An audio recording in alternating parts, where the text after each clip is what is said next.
ನಮಸ್ಕಾರ, ಆದಾಬ್, ಜೈ ಭೀಮ್. ನಾನು ನಿಮ್ಮ ಭಾಗ್ಯನಾರಾಯಣ ಬೊಗ್ಗವರಪು. ನೀವು ನೋಡ್ತಾ ಇದ್ದೀರಿ ಸುದ್ದಿ ಸರ್ಕಲ್.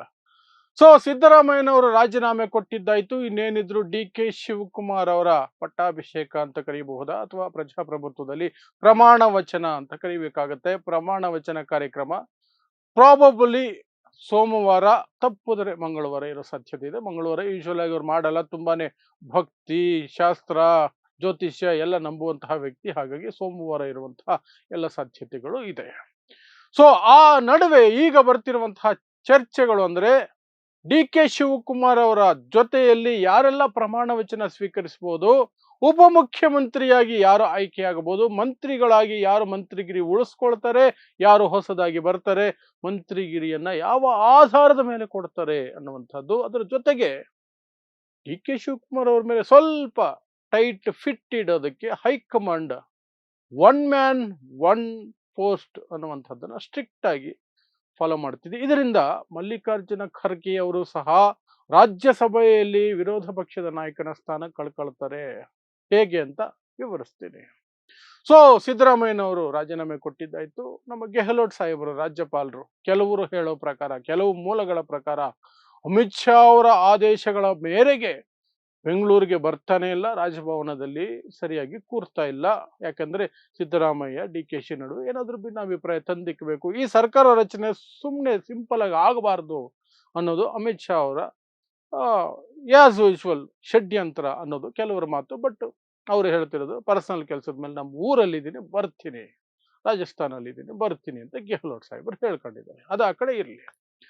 ಈಗ ಯಾವಾಗ ಪ್ರಮಾಣ ವಚನ ಡಿ ಕೆ ಶಿವಕುಮಾರ್ ಅನ್ನೋದ್ರ ಬಗ್ಗೆ ಕ್ಲಾರಿಟಿ ಏನು ಬಂದಿಲ್ಲ. ಬಟ್ ಶನಿವಾರ CLP ಸಭೆಯನ್ನು ಕರೆದಿದ್ದಾರೆ. ಅಲ್ಲಿ ಶಾಸಕಾಂಗ ಸಭೆ, ಅಲ್ಲಿ ನಾಯಕನ ಆಯ್ಕೆ ಔಪಚಾರಿಕ ಅಷ್ಟೇ. ಸಿದ್ದರಾಮಯ್ಯ ನಿನ್ನೆನೆ ಹೇಳ್ಬಿಟ್ರು ಪ್ರೆಸ್ ಕಾನ್ಫರೆನ್ಸ್ ಅಲ್ಲಿ, ಇವನನ್ನೇ ಮುಖ್ಯಮಂತ್ರಿಯಾಗಿ ಮಾಡ್ತಾರೆ, ಅದಕ್ಕೊಂದು ಸಭೆ ಕರೀತಾರೆ ಅಂತ ಪ್ರೆಸ್ ಕಾನ್ಫರೆನ್ಸ್ ಅಲ್ಲಿ ಹೇಳಿದ್ದ ಆದ್ಮೇಲೆ ಡಿ ಕೆ ಶಿವಕುಮಾರ್ ಬಿಟ್ಟು ಬೇರೆಯವ್ರನ್ನಲ್ಲಿ ಕೊನೆಯ ಕ್ಷಣದಲ್ಲಿ ಏನೋ ಆಗಿ ಬೇರೆ ಹೆಸರೇನೋ ಬರುತ್ತೆ, ಮುಖ್ಯಮಂತ್ರಿ ಹೆಸರಂತೆ ಏನಿಲ್ಲ. ಹೈಕಮಾಂಡ್ ಆಲ್ರೆಡಿ ಎಲ್ರಿಗೂ ಆದೇಶ ಕೊಟ್ಟಿರುತ್ತೆ, ಎಲ್ಲ MLA ಗಳಿಗೆ ಎಲ್ಲ ಕೈ ಎತ್ತುತ್ತಾರೆ, ಎಸ್ ಎಸ್ ಎಸ್ ನಂತರ ಮುಗೀತು. ಆದ್ರೆ ಈಗ ಕುತೂಹಲ ಮೂಡಿಸಿರೋದು ಸಚಿವ ಸಂಪುಟ. ಆ ಸಚಿವ ಸಂಪುಟದಲ್ಲಿ ಯಾರೆಲ್ಲ ಇರಬಹುದು, ಮತ್ತೆ ಉಪಮುಖ್ಯಮಂತ್ರಿ ಅಂತ ಒಂದಿದೆಯಲ್ಲ, ಅದು ಆಕ್ಚುಲಿ ಅಧಿಕೃತ ಪೋಸ್ಟ್ ಅಲ್ವೇ ಅಲ್ಲ, ಅದು ಸಂವಿಧಾನಾತ್ಮಕ ಪೋಸ್ಟ್ ಅಲ್ವೇ ಅಲ್ಲ. ಇವ್ರಿಗಾಗಿ ಇವರೇ ಅದಕ್ಕೊಂದು ಗ್ರೇಡ್ ಅನ್ನು ಕೊಟ್ಕೊಂಡ್ಬಿಟ್ಟಿದ್ದಾರೆ. ಇವರಾಗಿ ಇವರೇ ಈ ರಾಜಕಾರಣಿಗಳು ತಮ್ಮ ಅನುಕೂಲಕ್ಕೆ ಅದನ್ನೊಂದು ಪವರ್ಫುಲ್ ಪೋಸ್ಟ್ ತರ ಮಾಡಿಕ್ಕಿದ್ದಾರೆ. ಅದು ಮಂತ್ರಿಗಿರಿಗೂ ಅದಕ್ಕೂ ಏನು ವ್ಯತ್ಯಾಸ ಇಲ್ಲ. ಕಾನ್ಸ್ಟಿಟ್ಯೂಷನ್ ಇಲ್ವೇ ಇಲ್ಲ, ಇಲ್ವೇ ಇಲ್ಲ. ಸೊ ಯಾರ್ಯಾರು ಉಪಮುಖ್ಯಮಂತ್ರಿ ಆಗಬಹುದು ಅನ್ನೋದ್ರ ಬಗ್ಗೆ ಚರ್ಚೆಗಳು ನಡೀತಾ ಇದೆ. ಉಪಮುಖ್ಯಮಂತ್ರಿಯಾಗಿ ಪ್ರಿಯಾಂಕ್ ಖರ್ಗೆ ಅವರ ಹೆಸರು ತೇಲಿ ಬಿಡಲಾಗ್ತಿದೆ. ಯಾಕೆಂದ್ರೆ ಮಲ್ಲಿಕಾರ್ಜುನ ಖರ್ಗೆ ಅವರು ಅಲ್ಲಿ ತಂದೆ ಆಗಿ ಅಲ್ಲಿ AICC ಅಧ್ಯಕ್ಷರಾಗಿರೋದ್ರಿಂದ ಅವರ ಸ್ವಲ್ಪ ಪವರ್ ಅನ್ನು ಬಳಸ್ತಾರೆ. ನಿಮ್ಮ ಪವರ್ ಅನ್ನು ಯಾಕೆ ನೀವು ನಿಮ್ಮ ಮಗನಿಗೋಸ್ಕರ ಬಳಸ್ತಿದ್ದೀರಿ ಅಂತ ಯಾರಾದ್ರೂ ಕೇಳಿದ್ರೆ, ನನ್ನನ್ನಂತೂ ಮುಖ್ಯಮಂತ್ರಿ ಮಾಡಲಿಲ್ಲ, ನನ್ನ ಮಗನನ್ನ ಉಪಮುಖ್ಯಮಂತ್ರಿ ಆದ್ರೂ ಆಗೋಗ್ಬಿಡ್ರಪ್ಪ ಅಂತ ಖರ್ಗೆ ಹೇಳೋದಕ್ಕೆ ಅವ್ರಿಗೊಂದು ಕಾರಣ ಇದೆ, ಒಂದು ಸಬೂಬ್ ಇದೆ ಅನ್ನೋದು ಈಗ ಕೇಳಿ ಬರ್ತಿರುವಂತಹ ಸುದ್ದಿ. ಮೇ ಬಿ ಅವರು ಒಂದು ಉಪಮುಖ್ಯಮಂತ್ರಿ, ಅವರನ್ನು ಬಿಟ್ಟು ಬೇರೆ ಯಾರು ಉಪಮುಖ್ಯಮಂತ್ರಿ, ಒಕ್ಕಲಿಗ ವ್ಯಕ್ತಿ ಮುಖ್ಯಮಂತ್ರಿ ಆಗ್ತಿರ್ಬೇಕಾದ್ರೆ ಉಪಮುಖ್ಯಮಂತ್ರಿ ಇನ್ಯಾರು ಒಕ್ಕಲಿಗರಾಗೋದಿಲ್ಲ. ಇನ್ಯಾರನ್ನ ಮಾಡ್ಬೋದು, ಇನ್ನು ಇಬ್ಬರನ್ನ ಮಾಡ್ತಾರ, ಇನ್ನು 3 ಜನನ ಮಾಡ್ತಾರ, ಟೋಟಲ್ 4 ಇರ್ತದ. ತೆಲಂಗಾಣ ಮಾದರಿಯಲ್ಲಿ 4 ಜನ ಉಪಮುಖ್ಯಮಂತ್ರಿಗಳು ಇರ್ತಾರ. ಅಂದ್ರೆ ಒಬ್ರು ಮುಸ್ಲಿಮು, ಒಬ್ರು ದಲಿತರು, ಒಬ್ರು ಲಿಂಗಾಯತರು, ಒಬ್ರು OBC. ಹೀಗೆ ಮಾಡುವ ಸಾಧ್ಯತೆ ಇದೆ ಅನ್ನುವಂತಹ ಮಾತುಗಳು ಕೇಳಿ ಬರ್ತಾ ಇದೆ. ಬಟ್ ಕೆಲವರು ಹೇಳ್ತಿದ್ದಾರೆ ಇದಕ್ಕೆ ಡಿ ಕೆ ಶಿವಕುಮಾರ್ ಒಪ್ಪೋದಿಲ್ಲ, ಮ್ಯಾಕ್ಸಿಮಮ್ ಇಬ್ಬರನ್ನ ಒಪ್ತಾರೆ, ಒಂದು ದಲಿತ ಒಂದು ಲಿಂಗಾಯತ ಉಪಮುಖ್ಯಮಂತ್ರಿಯನ್ನ ಮಾಡೋದು. ಅಹಿಂದ ವರ್ಗದ ಪ್ರತಿನಿಧಿಯಾಗಿ ಜಾರಕಿಹೊಳಿ ಅವರನ್ನ KPCC ಅಧ್ಯಕ್ಷ ಮಾಡ್ತಾರಲ್ಲ, ಕರ್ನಾಟಕದ ರಾಜ್ಯಾಧ್ಯಕ್ಷರನ್ನಾಗಿ, ಕಾಂಗ್ರೆಸ್ನ ರಾಜ್ಯಾಧ್ಯಕ್ಷರನ್ನಾಗಿ ಅಲ್ಲಿ ಬ್ಯಾಲೆನ್ಸ್ ಆಗತ್ತೆ ಅನ್ನುವಂಥದ್ದು ಲೆಕ್ಕಾಚಾರ.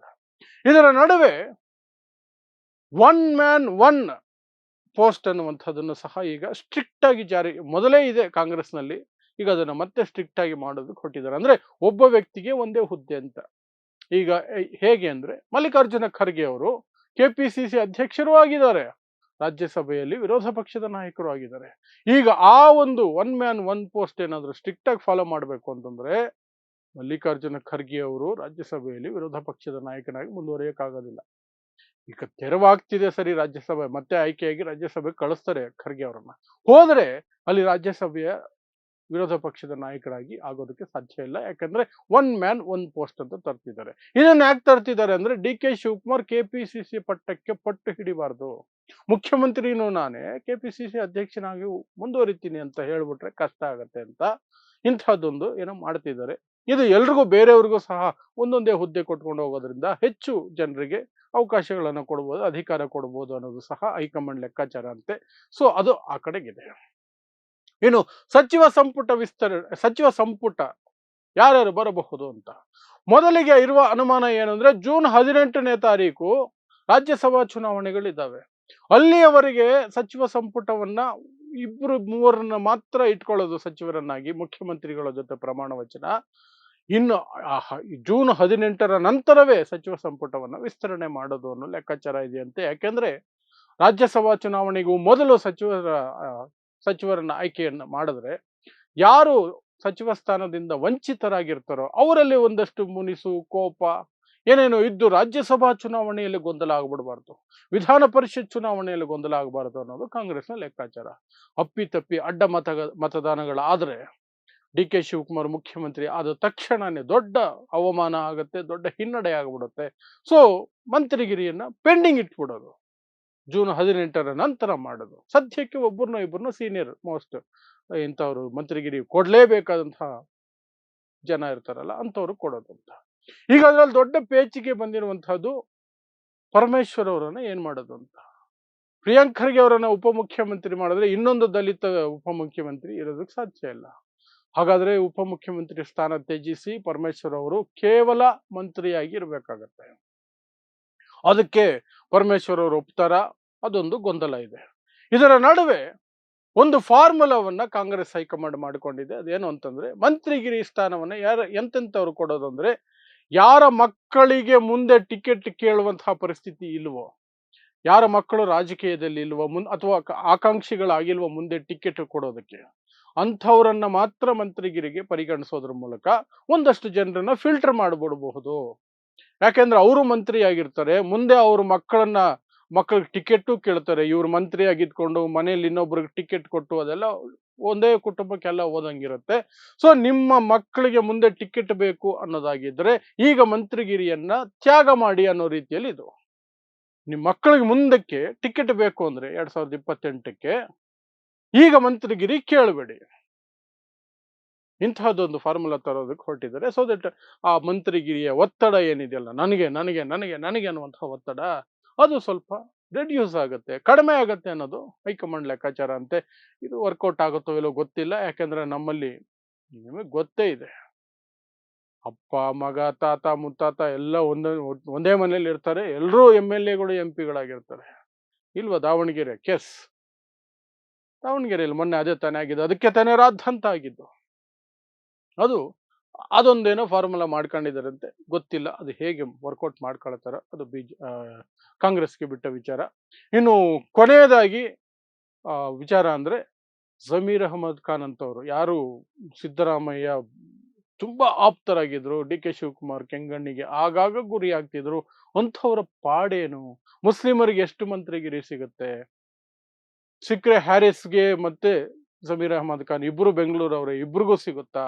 ಇಂಥೆಲ್ಲ ಪ್ರಶ್ನೆಗಳು ಇದಾವೆ. ಅವೆಲ್ಲವಕ್ಕೂ ಸಹ ಸದ್ಯಕ್ಕೆ ಬ್ರೇಕ್ ಬೀಳುವಂತ ಸಾಧ್ಯತೆಗಳು ಕಾಣ್ತಾ ಇಲ್ಲ. ಜೂನ್ 18ನೇ ತಾರೀಕು ಯಾವಾಗ ರಾಜ್ಯಸಭಾ ಚುನಾವಣೆಗಳು ಮುಗಿತಾವೋ ಅದಾದ ನಂತರವೇ ಒಂದು ಕ್ಲಾರಿಟಿ ಬರೋ ಸಾಧ್ಯತೆ ಇದೆ.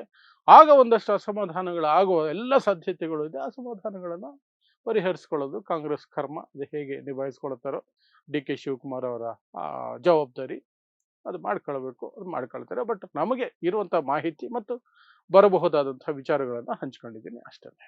ಸೊ ಇಂತಹದ್ದೇ ವಿಶೇಷ ಸುದ್ದಿಗಳಿಗಾಗಿ ನೋಡ್ತಾ ಇರಿ ಸುದ್ದಿ ಸರ್ಕಲ್. ನಾನು ನಿಮ್ಮ ಭಾಗ್ಯನಾರಾಯಣ ಬೊಗವರಪು.